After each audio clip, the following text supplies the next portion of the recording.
నమస్తే. నేను జర్నలిస్ట్ శ్రీనివాస్. ఈరోజు మనం న్యూస్ అనాలిసిస్‌లో ఆంధ్రప్రభ పేపర్‌లో వచ్చిన వార్తలను చూద్దాం. ఆంధ్రప్రభలో ముఖ్యమంత్రి చంద్రబాబు నాయుడు గారు నిన్న రైతుల గురించి ఒక సమీక్ష పెట్టారు. ఆ సమీక్షలో ఒక స్టేట్మెంట్ ఇచ్చారు. ఏమిచ్చారంటే రైతుకు నష్టము సహించము. ధర తగ్గకూడదట, కొనుగోళ్లు ఆగకూడదు. పొగాకు నిల్వలని కంపెనీలు కొనాల్సిందే. క్వింటాకు 12,500 ధర చెల్లించాలి. రైతుకు నష్టం సహించడట చంద్రబాబు నాయుడు గారు గాని కూటమి ప్రభుత్వం. మరి సహించనప్పుడు రోడ్ల మీదకి ఎందుకు వస్తారు రైతులు? పొగాకు రైతులు, చెరుకు రైతులు, మిర్చి రైతులు, ఇట్లా ఒక్కొక్క రంగానికి సంబంధించి ధాన్యం కొనుగోళ్లకు సంబంధించి రైతులు రోడ్ల మీదకి వచ్చి ధర్నాలు చేసే పరిస్థితికి వచ్చింది. ఈ స్టేట్మెంట్ చూస్తే ఎట్లా ఉందంటే రైతుకు నష్టం నేను సహించను, ధర తగ్గకూడదు అంటే పేషెంట్ చచ్చిపోయిన తర్వాత ఆపరేషన్ సక్సెస్ కావాలన్నట్టు ఉంది. చచ్చిపోయింది, పేషెంటే చనిపోయా.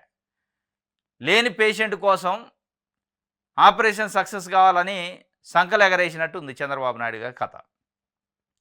అరే రైతులు 2 నెలల నుంచి మా ధాన్యం పరిస్థితి ఏంది, కొనే నాదుడు లేడు, కనీసం పట్టించుకోండి మహాప్రభు అని చెప్పి వేడుకున్నారు. మిర్చి యార్డ్, గుంటూరు మిర్చి యార్డ్లో జగన్మోహన్ రెడ్డి గారు పోయి పరామర్శిస్తే రైతుల్ని ఇమీడియట్లీ అక్కడ ఉన్న రైతాంగం పెద్ద ఎత్తున సపోర్ట్ చేశారు, పెద్ద ఎత్తున వాళ్ళ యొక్క ఆవేదన వ్యక్తం చేశారు. దానికి చంద్రబాబు నాయుడు గారు ఒక లెటర్ రాసిండు. చెరుకు రైతులైతే వాళ్ళ పంటను వాళ్ళే కాలబెట్టుకున్నారు. పొగాకు రైతులు రోడ్డు మీదకి వచ్చారు. మరి ఇంత 2 నెలల నుంచి జరుగుతున్నప్పుడు దాదాపు మార్చి నుంచి ఇదే కథ నడుతుంది. పట్టించుకోలేదు. అంత రైతుల చేతిలో ధాన్యం అంతా దళారుల చేతిలో పోయిన తర్వాత ఇప్పుడు రైతులకి నష్టం జరిగితే నేను సహించను, రైతుల దగ్గర ఉన్నంత కొనాల్సిందే. ఇది రైతులకు నష్టం జరిగితే సహించను అన్నట్లేదు. దళారులకు నష్టం జరిగితే నేను సహించను, దళారులదంతా కొనాలి అన్నట్టే ఉంది తప్ప ఇది పేషెంట్ డెడ్, ఇప్పుడు ఆపరేషన్ సక్సెస్ గురించి ఆలోచిస్తున్నట్టు, ఆపరేషన్ ఫెయిల్ కాకుండా ఉండాలని చెప్తున్నట్టే ఉంది తప్ప నిజంగానే రైతుల కోసం చెప్తున్నట్లేదు. రైతుల కోసం నిజంగా చెప్తే రైతులు రోడ్లెక్కిన రోజు, రైతులకు అవసరమైన రోజు, రైతులు నిజంగానే ఆవేదన పడుతున్న రోజు, కష్టాలు పడుతున్న రోజు, నష్టాలు పడుతున్న రోజు, ఆ రోజు మాట్లాడితే బాగుండేది. ఒక్కొక్క కింటాకి 400 నుంచి 500 రూపాయల కోత వేసి ఒడ్లు కొన్నారు.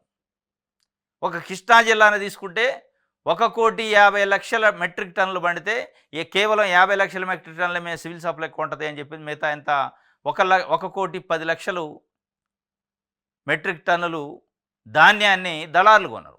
అదంతా అయిపోయింది. ఆ కథ ఒడిసిన కథకి ఇప్పుడు అంటే అయిపోయిన పెళ్లికి మేళం వాంచినట్టుంది చంద్రబాబు నాయుడు గారి కథ. ఇది ఆయన చెప్తుండు కింటాకి 12,500 ధర చెల్లించాల్సిందే, కిలోకు 500 ధర తగ్గకుండా కోకో గింజలు కొనుగోలు చేయాలి. ఇదంతా అయిపోయింది, దళారుల చేతిలో పోయింది. రైతుల దగ్గర నుంచి వాళ్ళు కొనుక్కున్నారు, వాళ్ళు వాళ్ళ కోసం మేలు చేయడానికి మాట్లాడినట్టే ఉంది. రైట్, ఇది ఒక వార్త. అయితే సైనిక సెల్యూటు మన దేశ బలగమ సాయుధ దళాలే అన్ని రంగాల్లో దేశం దూసుకుపోతుందనే అసూయతో కుట్రలు, ఉగ్రవాదులు మళ్ళీ కన్నెత్తి చూడకుండా సైన్యం జవాబిచ్చింది. ఉగ్రవాదంపై ప్రధాని మోదీ రాజీ లేని పోరాటం చేశారని ముఖ్యమంత్రి చంద్రబాబు నాయుడు గారు చెప్పిండు. ఓర్వలేకే ఉగ్రదాడులని పవన్ కళ్యాణ్ గారు చెబుతుండు. శాంతి వచనాలు వారికి పనికిరావు, ఇక పాకిస్తాన్ ఆటలు సాగు. ఉప ముఖ్యమంత్రి పవన్ కళ్యాణ్ సైనిక సెల్యూట్ అని చెప్పి నిన్న తిరంగ యాత్ర చేశారు విజయవాడలో బందర్ రోడ్లో. అంటే దేశవ్యాప్తంగా అన్ని రాష్ట్రాల్లో చేస్తారు. నిన్న కూటమి ప్రభుత్వం కూడా ప్రభుత్వ కార్యక్రమంగా చేసింది. ఇలా హైదరాబాద్లో కూడా ఈవినింగ్ ఉంది తిరంగ యాత్ర. అంటే మన దేశానికి సంబంధించిన సైనికులు పహల్గామ్లో జరిగిన ఏదైతే ఉగ్రవాదులు చేసిన దాడికి ప్రతీకారంగా పాకిస్తాన్లో ఉన్న ఉగ్రవాద స్థావరాలు, ఉగ్రవాదులపైన మూకుమ్మడిగా దాడి చేసి మట్టు పెట్టారు. మొత్తం పునాదులతో సహా తుడిచేశారు.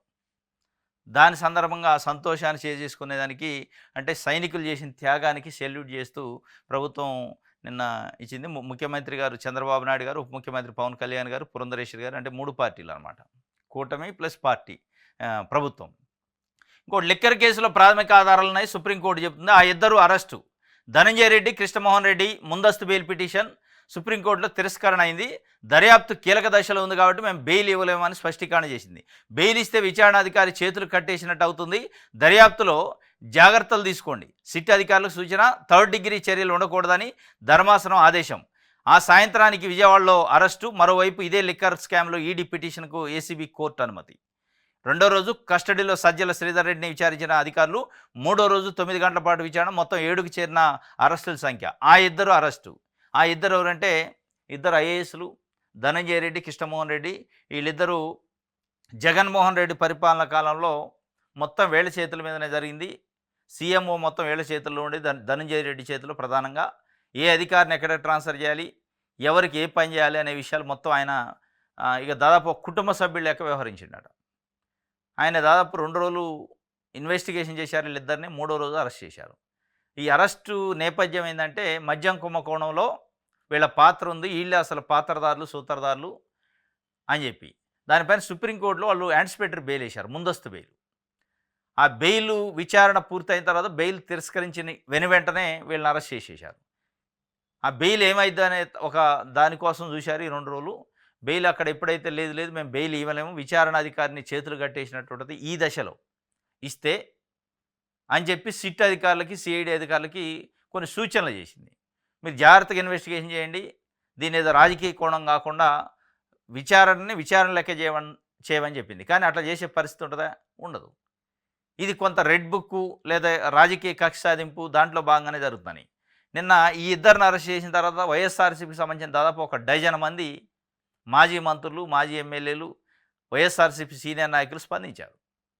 ఏంది ఇద్దరు ఐఏఎస్ ఆఫీసర్లని అరెస్ట్ చేస్తే వైఎస్ఆర్సీపీ పార్టీ నాయకులు ఎందుకు స్పందించాలి, వీళ్ళు వైఎస్ఆర్సీపీ కాదు కదా అనే ఒక అనుమానం ప్రజల్లో సహజంగానే ఉంటుంది.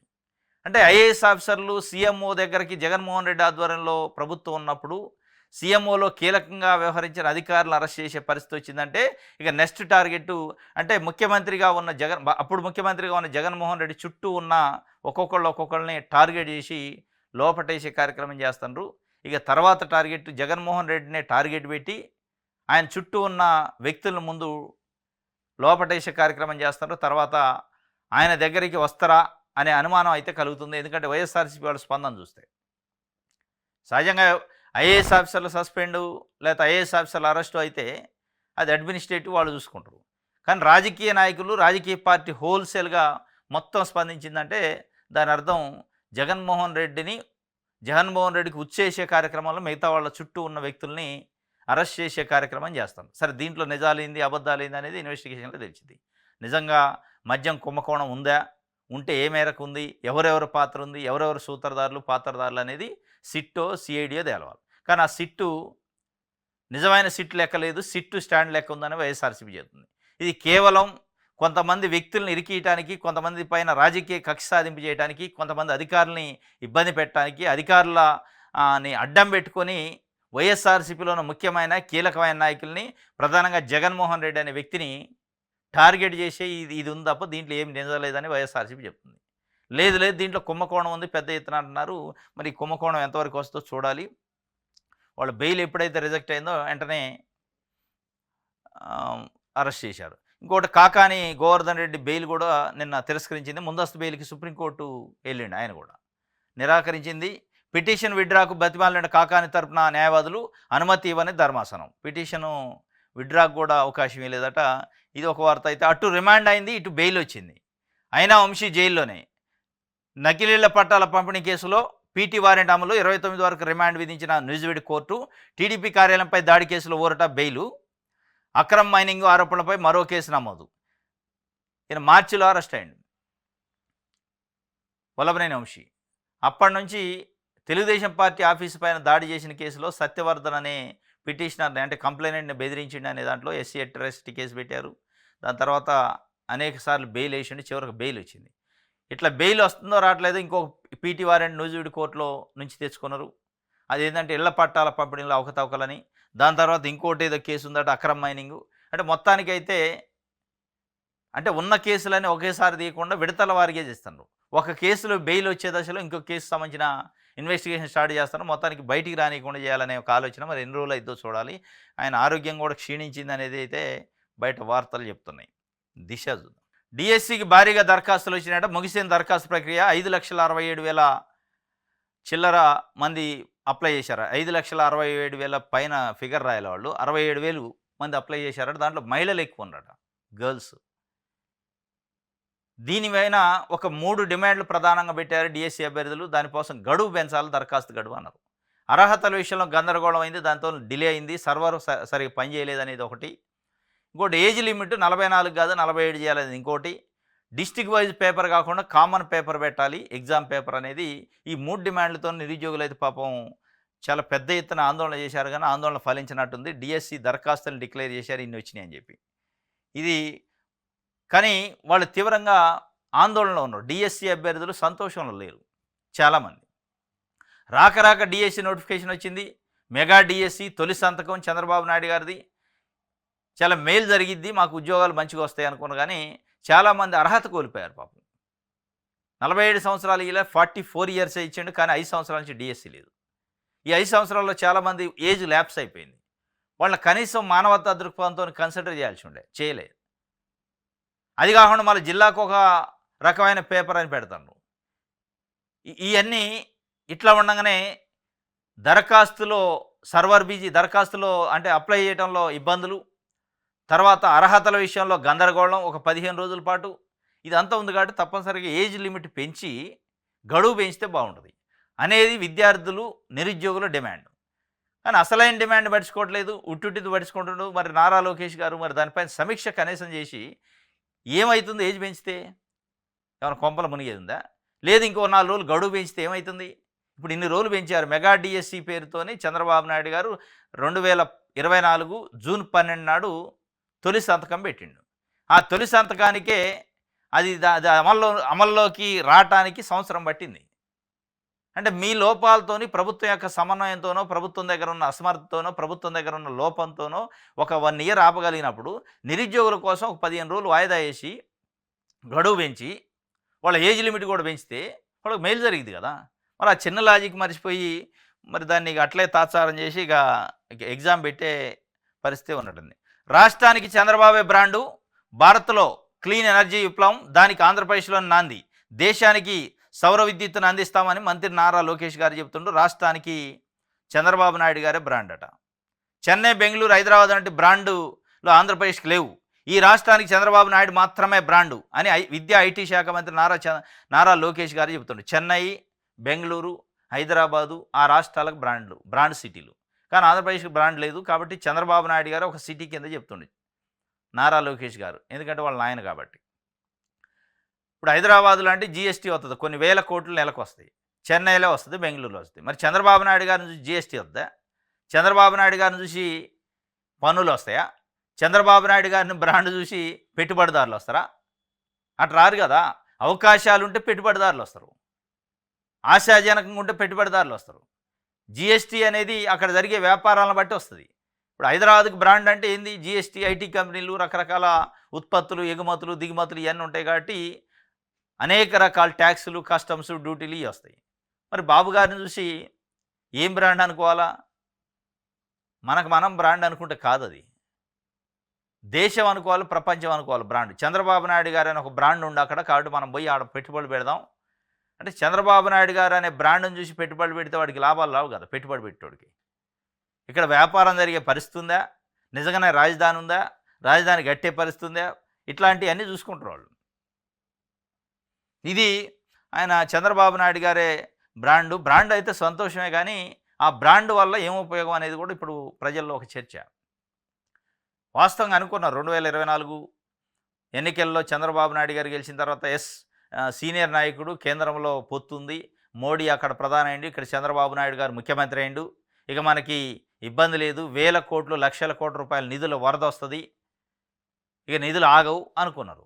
చూస్తే 1 ఇయర్ గడిచిపోయింది, వచ్చింది లేదు, మనం చూసింది లేదు, ఆడ వచ్చే పరిస్థితి కూడా లేదు, ఆయన అడిగే పరిస్థితి లేదు, ఆయన ఇచ్చే పరిస్థితి లేదు. కాకపోతే ఏం అడుగుతున్నారంటే పొగడ్తలు అడుగుతున్నారు. పొగడ్తలే ఒకళ్ళ గురించి ఒకళ్ళు పొగుడుకుంటున్నారు తప్ప ఇక ప్రజలకు ఒరిగింది లేదు, ప్రజలకు వచ్చేది లేదు, వస్తాయనే ఆశ కూడా లేదు. ఆ ఆశలు సన్నగిల్లుతున్నాయి. మరి ఏం జరిగిందో ఏం కానీ ఇక ఏ కాడికి వచ్చిందంటే చంద్రబాబు నాయుడు గారి పరిస్థితి, ఒక 2 ఎమ్మెల్సీలు ఖాళీ అయితే కూడా ఈ నింపుకోవడానికి ఢిల్లీ పోయి పర్మిషన్ తీసుకోని రావాల్సిన పరిస్థితి వచ్చింది. మరి ఎట్లా బ్రాండ్ అయితే ఆ బ్రాండ్ వల్ల రాష్ట్రానికి ఏం ఉపయోగం? 5 కోట్ల మంది ఆంధ్రప్రదేశ్ ప్రజలకి ఏం ఉపయోగం అంటే ఏం ఉపయోగం లేదు. ఆ బ్రాండ్ వల్ల కేవలం తెలుగుదేశం పార్టీకి, తెలుగుదేశం పార్టీలో ఉన్న కుటుంబాలకి, అంటే పెద్ద పెద్ద నాయకులు, మళ్ళీ సామాన్య కార్యకర్తలకు ఏముండదు, వాళ్ళకు ఉపయోగం ఉంది తప్ప ప్రజలకు ఉపయోగపడ్డట్టు, ప్రజలకు ఉపయోగపడే దాఖలాలు ఉన్నట్టయితే కనపట్టాలి ఇప్పటి వరకు ఉన్నది. మరి భవిష్యత్తులో ఏమైనా ఉంటుందని చూడాలి ఆ బ్రాండ్ కథ. నేడు ఢిల్లీకి మంత్రి నారా లోకేష్ పోతుండట. సాయంత్రం ప్రధానితో భేటీ.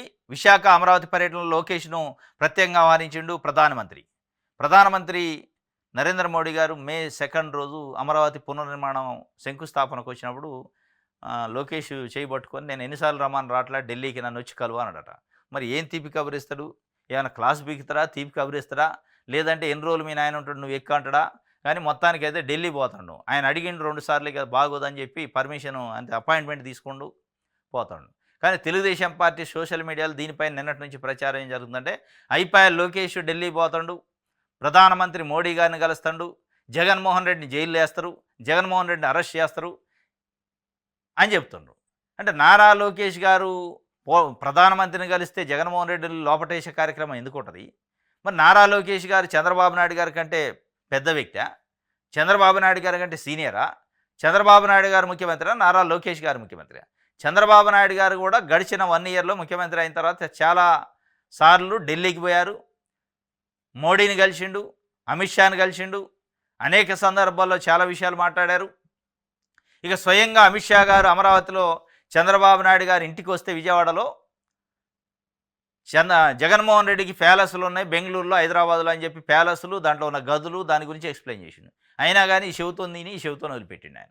మరి లోకేష్ గారు అంత జోరీగా లెక్క చెవులో చెప్తున్నా కానీ ఏనన్న పరిస్థితుల్లో మోడీ గారు, అమిత్ షా గారు జగన్మోహన్ రెడ్డి గురించి చెప్తుంటే ఏనన్న పరిస్థితుల్లో ఉంటే, అమరావతి పునర్నిర్మాణ శంకుస్థాపనలో జగన్మోహన్ రెడ్డి పైన ఒక నెగిటివ్ కామెంట్ చేయని పరిస్థితుల్లో ఉంటే, ఒక విమర్శ చేయని పరిస్థితుల్లో ఉంటే, పదే పదే చంద్రబాబు నాయుడు గారు, లోకేష్ గారు విధ్వంసం జరిగిపోయింది రాష్ట్రం అంటే ఆయన ఒక్క మాట నిజంగానే విధ్వంసం జరిగింది జగన్మోహన్ రెడ్డి అప్పుడు అని అనని మాట ఉంటే, ఎట్లా మరి లోకేష్ గారు పోతే మోడీని కలిస్తే జగన్మోహన్ రెడ్డి అరెస్ట్ చేస్తారు? ఏముంది జగన్మోహన్ రెడ్డి అరెస్ట్ చేయడానికి అనేది ఇలా 5 కోట్ల మంది ఆంధ్రప్రదేశ్ ప్రజలు, మరి అది నిజమా అబద్ధమా, తెలుగుదేశం పార్టీ మీడియా సోషల్ మీడియాలో వచ్చే ప్రచారం ఏందనేది ఒక చర్చ జరుగుతుంది. మరి దానికోసం లేదంటే ఏమన్నా ప్రొవోకేట్ చేస్తుందా అనేది కూడా. ఎందుకంటే గతంలో 2018లో గుంటూరులో ఒక మీటింగ్ పెడితే నరేంద్ర మోడీ గారు వస్తే నారా చంద్రబాబు నాయుడు గారు అనే పేరు పలకటం ఇష్టం లేక నారా లోకేష్ గారి తండ్రి అన్నాడు. మరి చంద్రబాబు నాయుడు గారి కంటే లోకేష్ గారి పైన ఎక్కువ ప్రేమ ఉందా, ఇంట్రెస్ట్ ఉందా? ఆయన రాజకీయంగా ప్రమోషన్ చేసే కార్యక్రమంలో తండ్రిని ఏమన్నా పక్కకు పెట్టే కార్యక్రమాన్ని ఏమన్నా చెవిలో చెప్తారా పిలిపించుకొని తెలియదు. కానీ మొత్తానికైతే లోకేష్ గారు ఇలా వెళ్తాడు. సరే వెళ్ళిన దానికి రాజకీయాలు ఏం కానీ రాష్ట్రానికి ఏమన్నా 4 పైసలు వస్తే, 4 రూపాయలు వస్తే మేలైద్ది. వస్తాయా లేదో చూడాలి. ప్రజాశక్తి చూద్దాం. ఉపాధ్యాయులు ఉద్యమ బాట పడుతున్నారట. ఈ నెల 21న డిఓ కార్యాలయాలు, 23న విద్యాశాఖ డైరెక్టరేట్ ముట్టడి, ఉపాధ్యాయ సంఘాల ఐక్యవేదిక ప్రకటన, డైరెక్టర్తో చర్చల బహిష్కరణ. ఉపాధ్యాయులు ఉద్యమ బాట పడుతున్నారు. ప్రధానంగా స్కూళ్ళు హేతుబద్ధీకరణ, స్కూళ్ళు మొత్తం రేషనలైజేషన్ చేసి మిక్స్ చేస్తారట. ఎందుకు అంటే స్ట్రెంత్ తగ్గిందట ఈ సంవత్సరం అని చెప్పి ప్రభుత్వం చెప్తుంది. కారణం 2024 జూన్ 12న చంద్రబాబు నాయుడు గారు ప్రమాణ స్వీకారం చేసిండు. అదే రోజు స్కూళ్ళు రీఓపెన్ అయినాయి. అక్కడ నుంచి గ్రాడ్యువల్గా ప్రభుత్వ స్కూళ్ళల్లో పిల్లల సంఖ్య తగ్గుతూ వచ్చింది. ఒకవైపు నారాయణ, శ్రీ చైతన్య విద్యా సంస్థల్లో పిల్లల సంఖ్య పెరుగుతూ వచ్చింది, విద్యార్థుల సంఖ్య. ఏంది దీని అర్థం? అంటే ప్రభుత్వ విద్యా వ్యవస్థని, ప్రభుత్వ విద్యారంగాన్ని ప్రభుత్వం నిర్లక్ష్యం చేసింది. దాంట్లో భాగంగానే అమ్మ ఒడి అని జగన్మోహన్ రెడ్డి ఇస్తే దాని తల్లికి వందనం పేరు మార్చారు కానీ డబ్బులు ఇవ్వలేదు. స్కూల్లో ఉండాల్సిన విద్యార్థులు మిరప తోటలలో మిరపకాయలు ఏరే పరిస్థితికి వచ్చింది. ఇక దీన్ని మొత్తానికి ఇది అంతా ఏంది, నారాయణ, శ్రీ చైతన్యాన్ని ప్రమోట్ చేస్తున్నారు, ప్రభుత్వ స్కూల్ని డిమోట్ చేసి దాన్ని మళ్ళీ మెర్జి చేసే కార్యక్రమం చేస్తారు. ప్రభుత్వ విద్యారంగ వ్యవస్థని, ప్రభుత్వ స్కూళ్ళని నిర్వీర్యం చేసే కార్యక్రమం చేస్తారు. కాబట్టి దానికి నిరసనగా ఇప్పుడు ఉపాధ్యాయులు వాళ్ళ డిమాండ్లు వాళ్ళకి సంబంధించి దాంట్లో రేషనలైజేషన్ కూడా ఒకటి. ఈ నెల 21న డిఈఓ కార్యాలయం ముందు నిరసనట, 23న school directorate of school education ముందు ముట్టడి చేస్తారట. ఈ కార్యక్రమం ఉపాధ్యాయులు ఉద్యమ బాట కాడికి వచ్చింది, ఉద్యోగులు ఉద్యమ బాట వచ్చింది. ఇక ఒక్కొక్కటి స్టార్ట్ అవుతున్నట్టుంది. సాక్షి పేపర్. రాజకీయ దురుద్దేశాలకు తీవ్ర పర్యవసానాలు తప్పవు, మద్యం కేసు వెనక పక్షపాతము, దురుద్దేశాలను కొట్టిపారేయలేము, దర్యాప్తును నిష్పక్షపాతంగా పారదర్శకంగా కొనసాగించాలి అని చెప్పి సుప్రీంకోర్టు చెప్పిందట. రాజకీయ దురుద్దేశాలకు తీవ్ర పర్యవసానాలు తప్పవు అని. మద్యం కేసు వెనక పక్షపాతం, దురుద్దేశాలను కొట్టిపారేయలేము, కానీ కొట్టిపారేయలేము అంటుంది కానీ సుప్రీంకోర్టు బెయిల్ ఇలే. మరి సాక్షి పేపర్ ఏమి ఇట్లా రాసింది, మిగతా ఈనాడు, ఆంధ్రజ్యోతిలో బెయిల్ తిరస్కరణ అయింది. దీని వెనక మేమంటే చేతులు కట్టేసి పోలీసుల్ని విచారణ చేయకుండా ఆపుతామా, కళ్ళు మూసుకొని ఆర్డర్లు ఇవ్వమంటారా అని సుప్రీంకోర్టు వ్యాఖ్యలు చేసినట్టు. అందుకే ఇప్పుడు ధనంజయ రెడ్డికి కానీ కృష్ణమోహన్ రెడ్డికి కానీ ఇద్దరికి బెయిల్ తిరస్కరణ అయింది. కాకాని గోవర్ధన్ రెడ్డికి బెయిల్ తిరస్కరణ అయింది ముందస్తు బెయిల్ వేస్తే. కానీ సాక్షి పేపర్కి ఏం కనపడుతుందంటే రాజకీయ దురుద్దేశాలు ఉంటే తీవ్ర పర్యవసానాలు ఉంటాయని సుప్రీంకోర్టు చెప్పినట్టు కనపడుతుంది. నిజంగానే అట్లాంటివి ఉంటే పర్యవసానాలు ఉంటాయి అని సుప్రీంకోర్టు అని ఉంటే బెయిల్ ఇవ్వాలి ఇద్దరికి, ఇయ్యలే. ఇది మద్యం కేసు కనుక పక్షపాతం ఉండొచ్చు, పక్షపాతం ఉండొచ్చు, సిట్టులు ఉండొచ్చు, స్టాండులు ఉండొచ్చు, సిఐడి ఉండొచ్చు, రెడ్ బుక్ ఉండొచ్చు, దీని వెనక ప్రభుత్వాలు ఉండొచ్చు. కంపల్సరిగా ఉండకుండా ఉండే ప్రసక్తి ఉంటుంది అనేది బయట చర్చ అయితే లేదు. దీని వెనక రాజకీయ కోణం ఉందనేది ప్రత్యక్షంగా పరోక్షంగా కనపడుతూనే ఉంది. ప్రజలు అనుకుంటున్నారు, అనేక విశ్లేషణలు చెప్తున్నాయి.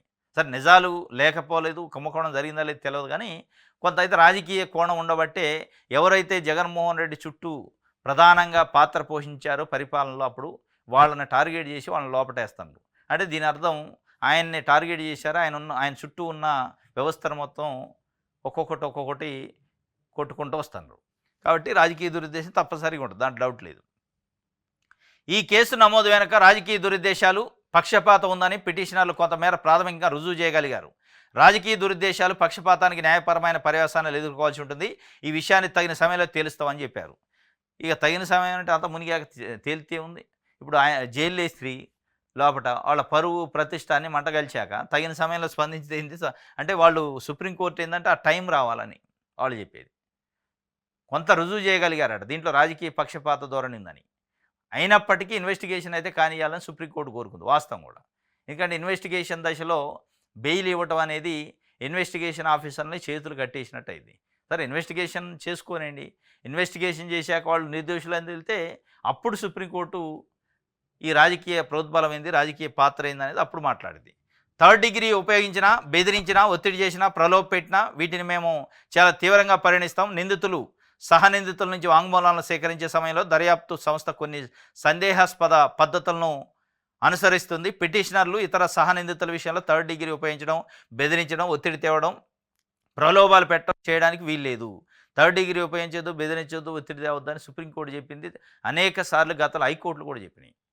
పక్షపాత ధోరణితోనే అసలు ఏం చేస్తారు మీరు ఇన్వెస్టిగేషను, కేవలం ఎఫ్ఐఆర్లు కట్టుకుంటూ పోవటమైనా, ఎంతమందిని అంటే ఎంతమందిని, మీ ఇన్వెస్టిగేషన్ ఏమైనా ఉందా, అసలు ఏంది దీని వెనకున్న ఉద్దేశాలు ఏందని చాలా తీవ్రంగా మందలిచ్చింది. అవసరమైతే డీజీపీని పిలుస్తాం, పోలీసులను పిలుస్తాం, కేసులు పెట్టాల్సి వస్తుంది అని చెప్పి గతంలో 2-3 సిఐల పైన కూడా సీరియస్ అయింది. అయినా మార్పు లేదు. ఎందుకు ఉండదంటే వాళ్ళకి రాజకీయ అండదండలు ఉన్నాయి, అధికార పార్టీ అండదండలు ఉన్నాయి, కాబట్టి వాళ్ళ ప్రోద్బలంతో జరుగుతుంది. కాబట్టి ఇక సుప్రీంకోర్టు ఏదో చెప్పిద్ది అయిపోద్దులే అనే ఒక ధోరణి ఉంటుంది. ఇది మొత్తానికైతే గట్టిగా అయితే వార్నింగ్ ఇచ్చింది. ఆ వార్నింగ్ని కన్సిడర్ వీళ్ళు పట్టించుకుంటారా అనేది చూడాలి. వీర జవాన్ కుటుంబానికి వైఎస్ఆర్సీపీ ఆర్థిక సాయం చేసిందట. మురళీ నాయక్ కుటుంబానికి 25 లక్షల చెక్ అందజేశారు నిన్న వైఎస్ఆర్సీపీ నాయకులు. జవాన్ ఏదైతే యుద్ధంలో పాకిస్తాన్తో జరుగుతున్న దాంట్లో చనిపోయిన మురళీ నాయక్కి 25 లక్షలు పరిహారం ప్రకటించింది వైఎస్ఆర్సీపీ పార్టీ పరంగా. అది నిన్న అందజేశారు. ఇప్పుడు కృష్ణమోహన్ రెడ్డి, ధనంజయ రెడ్డి అరెస్టు అయిన దానిపైన ఇగో ఇంతమంది మాట్లాడారు. బొత్స సత్యనారాయణ గారు, ఈయన భూమన కరుణాకర్ రెడ్డి, అనంత వెంకటరామరెడ్డి, గడికోట శ్రీకాంత్ రెడ్డి, మేరుగు నాగార్జున, ఇట్లా ఒక డజను మంది వైఎస్ఆర్సీపీ నాయకులు అట్టెట్ అరెస్ట్ చేస్తారు. ఇది అక్రమం, ఇది తీవ్రంగా ఖండిస్తాను, తప్పుడు వాంగ్మూలాలు, దుర్మార్గ పాలన రకరకాలు చెబుతున్నాను. ఇది మొత్తానికి ఏంటంటే జగన్మోహన్ రెడ్డి దగ్గరికి రాబోతున్నారని సంకేతాలు ఇస్తున్నట్టే అనిపిస్తుంది. లిక్కర్ స్కామ్ రాజకీయ ప్రేరేపితం అట. ఆంధ్రజ్యోతి లిక్కర్ బాసులు అరెస్ట్ అయ్యారట. ధనంజయ రెడ్డి, కృష్ణమోహన్ రెడ్డి అదుపులోకి నేడు కోర్టులో ప్రవేశపెట్టిన అధికారులు. లిక్కర్ స్కామ్ల కేసులో కీలక మలుపు. లిక్కరు బాసులు అటు ఇల్లు అరెస్ట్ అయ్యారట, అయిపోయింది అని చెప్పి ఇక లిక్కర్ బాసులు అని పేరు పెట్టింది. ఇద్దరు జగన్ మనుషులేనట. అంటే జగన్మోహన్ రెడ్డి ముఖ్యమంత్రిగా ఉన్నప్పుడు సీఎంఓలో సెక్రటరీగా పనిచేసిన ఐఏఎస్ అధికారులు జగన్మోహన్ రెడ్డి మనుషులు. ఇప్పుడు చంద్రబాబు నాయుడు గారు పరిపాలనలో కూడా ఆయనకి సీఎంఓలో పనిచేసే సెక్రటరీలు కూడా చంద్రబాబు నాయుడు గారు మనుషులు అవుతారా, ప్రభుత్వం మనుషులు అవుతారా? ప్రభుత్వం మనుషులు అవుతారు. జగన్మోహన్ రెడ్డి మనుషులు, చంద్రబాబు నాయుడు మనుషులు ఇట్లా ఉండరు. కానీ ఆంధ్రజ్యోతి అత్యుత్సాహం ఈ జగన్మోహన్ రెడ్డి మనుషులు అంటే వాళ్ళ బాధ అంతా ఏంటంటే ఇక చుట్టూ ఇదంతా కాదు, మాకు కావాల్సింది చిన్న వాళ్ళు కాదు, జగన్మోహన్ రెడ్డిని అరెస్ట్ చేయాలి, లోపటేయాలి, మా కోరిక అది, మా కోరికను నెరవేర్చండి అని ఆంధ్రజ్యోతి తపన పడుతుంది. మరి ఆ కోరిక నెరవేరిద్దా, నిజంగా నేను నెరవేర్చడానికి కావాల్సిన అన్నీ ఉన్నాయా లేదు చూడాలి. జగన్ షాడో మీటింగ్స్ డీలింగ్స్లో ధనంజయ రెడ్డి దిట్ట. సర్వాంతర్యామిలా ఎదిగిన అధికారి, 5 ఏళ్ల పాలనపై పెత్తనం అయిందే. జగన్ సొంత పనుల పర్యవేక్షణ, పోస్టింగులు అస్మదీయులకి అందలం, ప్రశ్నించే వారికి వెయిటింగ్, అధికారిగా ఉంటూ వైసీపీకి రాజకీయ సేవలు, వైసీపీ ఎమ్మెల్యేల నుంచి ఆరోపణలు. ఆ కుటుంబంలో ఒకడుగా కృష్ణమోహన్ రెడ్డి మద్యం ముడుపుల గుట్టు రట్టయిందట. ఇది ఒక వార్త. బాబు సారథ్యంలో ట్రెండ్ సెట్ చేస్తాడట. భారీ పెట్టుబడులతో కళల సాకారం, 8 నెలల కాల వ్యవధిలోనే దిగ్గజాలను తీసుకొచ్చాం. దేశంలో క్లీన్ ఎనర్జీ విప్లవానికి పునాదులు రాయబడింది. రెన్యూ త్వరలో కర్నూలుకు హైకోర్టు బెంచ్ వస్తుందని లోకేష్ గారు చెప్తుండ్రు. బాబు సారథ్యంలో ట్రెండ్ సెట్ చేద్దాం, బాబు ఏమా బ్రాండు అని చెప్పి. బ్రాండ్ వల్ల ఉపయోగం ఏమొచ్చిందనేది ఇప్పుడు ప్రశ్న. ఐసీయూలో పిల్లలతోనే అందాల బామల ముచ్చట్లట. అందాల పోటీలోనే హైదరాబాద్ జరగబోతున్నాయి. అందాల పోటీల కోసం బయట దేశాల నుంచి వచ్చారు అందగైతలు. వాళ్ళని రోజుకు ఒక దగ్గర తిప్పుతున్నారు. నిన్న పిల్లల మరి తీసిపోయారు మహబూబ్నగర్ జిల్లా. అక్కడ నుంచి కాంటినెంటల్ హాస్పిటల్లో తీసిపోయారు. మరి ప్రైవేట్ హాస్పిటల్కి ఇది ఏఐజీ హాస్పిటల్లో తీసిపోయారు గచ్చిబౌలిలో. ప్రైవేట్ హాస్పిటల్ తీసిపోయి ప్రభుత్వ ఖర్చుతో వాళ్ళకి పబ్లిసిటీ ఇస్తారు. అక్కడున్న పేషెంట్లతో మాట్లాడారట. దానికి సంబంధించిన ఒక ఫోటో. ఇగో పిల్లల మరిని చూసి ఎకో పార్కులో కలియదిరిగి ఆసుపత్రిలో పిల్లలకు ప్రపంచ సుందరి పోటీదారుల పరామర్శ. వాళ్ళు పేషెంట్లు పరామర్శించడానికి వచ్చినట్టుంది, అందాల పోటీలకు వచ్చినట్లేదు. పేషెంట్లు పరామర్శించడానికి, రామప్ప గుడి చూడటానికి, పిల్లల మరి చూడటానికి, 1000 స్తంభాల గుడి చూడటానికి, లేకపోతే ఇట్లా గచ్చిబౌలిలో ఏఐజీ హాస్పిటల్ చూడటానికి వచ్చినట్టుంది. ఇది అర్థం కావట్లా. చాలామంది తెలంగాణలో ప్రజలకి, తెలుగు రాష్ట్రాల్లోని ప్రజలకి అందాల పోటీలేంది, వీళ్ళని తీసుకొచ్చి షో చేయటం ఏంది, ఎక్కడెక్కడ ఎదుగుతున్నారో డబ్బులు, ప్రభుత్వం డబ్బులు ఖర్చు పెట్టి ఆ పోటీలు ఏదో తంతు పూర్తి చేసి పంపించే కాడికి నాగరసాగర్ డ్యామ్ దగ్గరికి, బుద్ధవనం దగ్గరికి, పిల్లల మరి దగ్గరికి, రామప్ప గుడికి, ఇట్లా రకరకాల ప్లేసులకు తీసిపోతారు. మరి ఏంది దీని వెనక అర్థం అంటే, మరి వీళ్ళని చూపించేదో పబ్లిసిటీ చేసే కార్యక్రమం చేస్తారు. అలా వాళ్ళు ఎవరు, ఏం కథ, ఏ దేశమో తెలియదు, జనాలకు సంబంధం లేదు. పెడితే పెట్టారు. ఆ పోటీలు ఏదో పెట్టి తొందరగా పంపిస్తే వాళ్ళు నూరూరు తిప్పి ఇదిగో చూడండి అందాలని చూపిస్తే ఏమొస్తుంది జనాలకి, రాష్ట్రానికంటే ఏం లేదు. ఇది ఆంధ్రజ్యోతికి సంబంధించి ఈనాడు చూద్దాం. అంతిమ లబ్ధిదారులపై గురిట, మద్యం కుంభకోణంలో బిగ్ బాస్ గుట్టు బయట పెట్టేలా దర్యాప్తు అవుతుందని ఈనాడు రాసింది. అంతిమ లబ్ధిదారుపై గురి. ఇక అంతిమ లబ్ధిదారు అంటే ఎవరు? ఇక వాళ్ళ చుట్టూ, జగన్మోహన్ రెడ్డి చుట్టూ ఉన్న వ్యక్తుల్ని, ఆఫీసర్లను అరెస్ట్ చేస్తారంటే అంతిమ లబ్ధిదారులు ఎవరు కావాలని ఈనాడు, ఆంధ్రజ్యోతి కోరుకుంటున్నా ఆ పేరు వచ్చేలాగా. జగన్ ప్రభుత్వ హయాంలో చోటు చేసుకున్న మద్యం కుంభకోణంలో కొల్లగొట్టిన 1000 కోట్ల సొమ్ముకు అంతిమ లబ్ధిదారు ఎవరు, ఆ అక్రమార్జన అంతా చివరికి ఎవరికి ఎలా చేరింది అనే దిశగా ప్రత్యేక దర్యాప్తు బృందం దర్యాప్తు ముమ్మరం చేసింది. ఈ కుట్రకు రూపకల్పన, అమలు, ముడుపుల వసూళ్లు, ఈ మొత్తాన్ని బిగ్ బాస్ కుట్రకు రూపకల్పన, అమలు, ముడుపులు ఈ బిగ్ బాస్కు ఆయన సతీమణికి చేర్చడంలో క్రియాశీల పాత్ర పోషించారనే అభియోగాలు ఎదుర్కొంటున్న సీఎంఓ మాజీ కార్యదర్శి, విశ్రాంత ఐఏఎస్ అధికారి ధనంజయ రెడ్డి, జగన్ ఓఎస్డి కృష్ణమోహన్ రెడ్డిలు తాజాగా భారతీయ సిమెంట్స్ డైరెక్టర్ గోవిందప్ప బాలాజీ 4 రోజులు కిందట అరెస్ట్ అయ్యి నేపథ్యంలో వీరిని కస్టడీకి తీసుకొని విచారించారు. అది బిగ్ బాస్. ఆ బిగ్ బాస్ అట, బిగ్ బాస్ భార్య అట, వాళ్ళిద్దరికీ డబ్బులు ఎట్టట చేర్చారు, ఎవరు చేర్చారు, ఎంతెంత పోయినాయి అనే విషయాలతోనే అరెస్ట్ చేశారట. ఇది ఈరోజు న్యూస్ అనాలిసిస్. రేపు తాజా వార్తలతోని తిరిగి కలుసుకుందాం. Thank you.